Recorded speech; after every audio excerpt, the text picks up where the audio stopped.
কক্সবাজারের বাঁকখালী নদীর তীরে উচ্ছেদ অভিযানে দখলদারদের ছোড়া ইটের আঘাতে এক পুলিশ সদস্য আহত হয়েছেন। এ সময় ৩ জনকে আটক করেছে পুলিশ।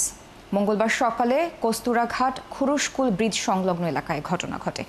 কক্সবাজার সদর থানার ওসি ইলিয়াস খান জানান, বিআইডব্লিউটি এর অভিযানে পুলিশ, র্যাব ও সেনাবাহিনী অংশ নেয়।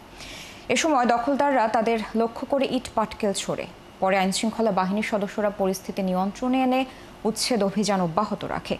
হাইকোর্টের নির্দেশে বাঁকখালী নদীর তীর দখলমুক্ত করতে অভিযান চালাচ্ছে বিআইডব্লিউটিএ ও জেলা প্রশাসন। এই এলাকায় আপনার আসতো, বড় বড় জাহাজ আসতো, ফিশিং ট্রলার আসতো। এখান দিয়ে একটা চমৎকার প্রবাহিত একটা নদী ছিল এবং বিশেষ করে জোয়ারের সময় তো পুরোটাই প্লাবিত হতো। তো এই দখল আমরা মানব না।